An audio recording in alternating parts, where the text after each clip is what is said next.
Selamat pagi, Oma Opa, Bapak Ibu, serta saudara-saudara yang terkasih dalam Kristus. Kembali lagi bersama saya Jessica dan Oma Francisca dalam acara Oke Hari Ini, Orang Kudus Hari Ini, edisi 26 September 2022. Selamat pagi Oma. Pagi Mbak.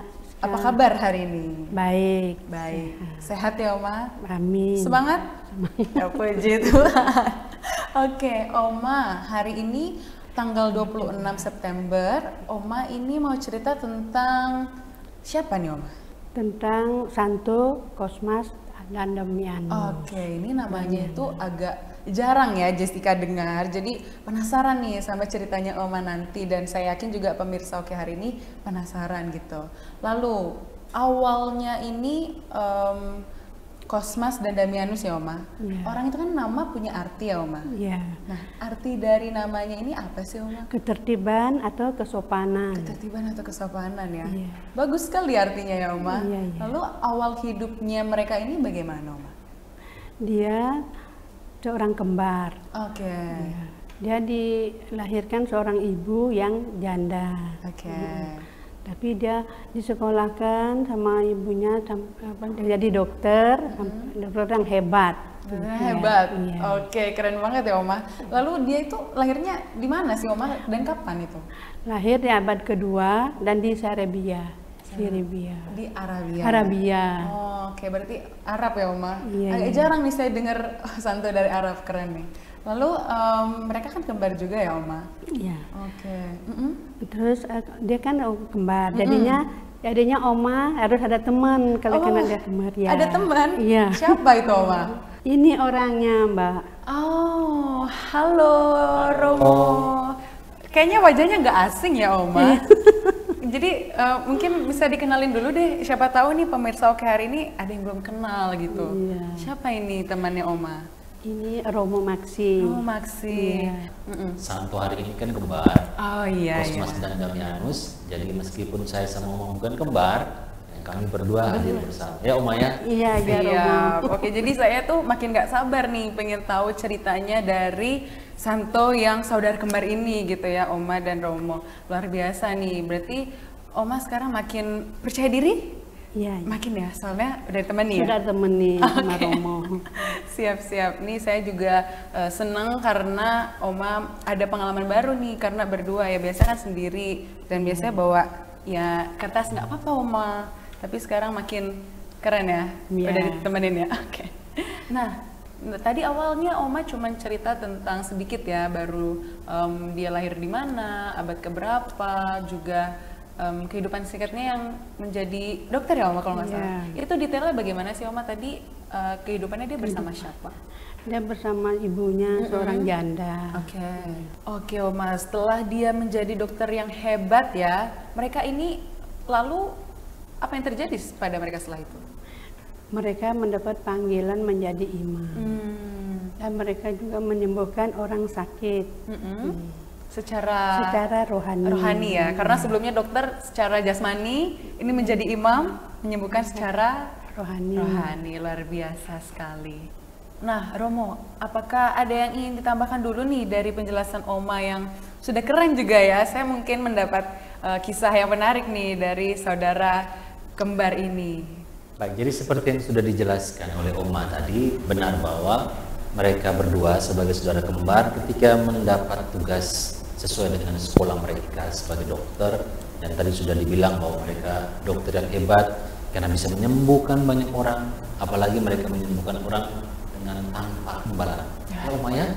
Iya, Romo. Karena tanpa imbalan, lalu kemudian dalam tugas mereka mendapat panggilan, apalagi pada waktu itu di abad ketiga, kedua atau abad ketiga itu awal gereja Kristen mulai berkembang, bertumbuh, banyak orang untuk mulai ikut menjadi orang Kristen, tapi berada di bawah tekanan pemerintah Romawi waktu itu.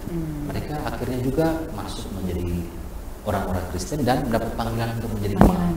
Sehingga ketika sebelum itu mereka menjadi dokter, menyembuhkan orang secara jasmani atau fisik. Setelah mereka menjadi imam, mereka juga menyembuhkan orang tetapi secara rohani. Baik, terima kasih Romo untuk penjelasannya. Dan jadi saya kebayang nih Oma ya, mereka agama Kristen pada saat abad itu mulai berkembang, tetapi berada di bawah tekanan Kaisar Romawi ya, betul Romo. Dan di bawah tekanan itu, apa yang terjadi Oma pada mereka berdua saat itu?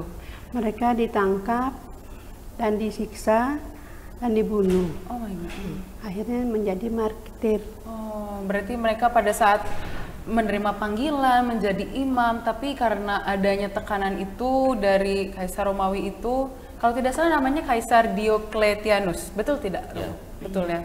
Dan jadinya mereka mempertahankan iman sampai akhir ya Oma. Iya. Luar biasa sekali.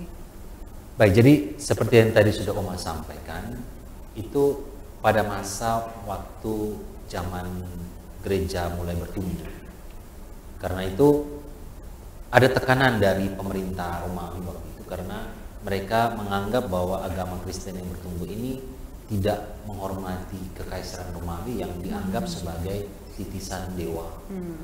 Sehingga banyak orang pada zaman itu yang kemudian ditangkap dan disiksa, sama seperti yang kemudian dialami oleh kedua santo hari ini, Cosmas dan Damianus. Mereka juga ditangkap, disiksa, lalu banyak sekali cara penganiayaan dan juga cara mereka orang-orang yang menjadi martir pada zaman itu dibunuh.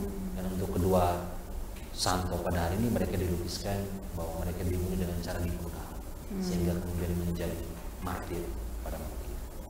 Luar biasa, sangat penuh pengorbanan ya Romo ya dan Oma, bahwa mereka santos saudara kembar yang mempertahankan iman sampai akhir begitu.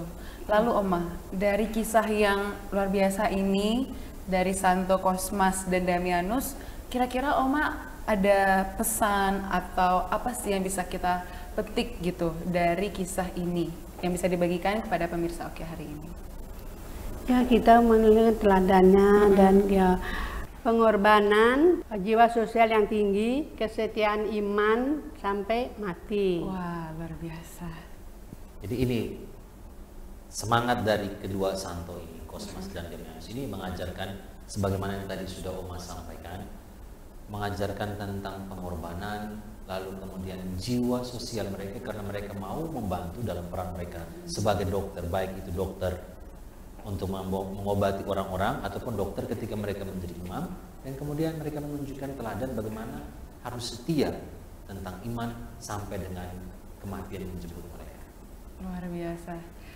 Terima kasih banyak Oma Francisca dan juga Romo Maksi yang sudah mendampingi Oma ya hari ini mengenai kisah Santo Cosmas dan Damianus. Dan 3 teladan yang sudah Oma sampaikan tadi, pengorbanan, rela membantu atau jiwa sosial yang tinggi yang dimiliki oleh Santo Cosmas dan Damianus ini, serta kesetiaan imannya yang dibawa sampai akhir hidupnya, kiranya bisa menginspirasi kita, saya pribadi, dan juga semua pemirsa Oke hari ini yang menonton episode hari ini. Terima kasih banyak Oma sekali lagi dan Romo atas kesediaannya untuk membersamai kita hari ini. Baik, sebelum kita menutup, Romo kiranya bisa memimpin doa, silakan. Mari kita berdoa.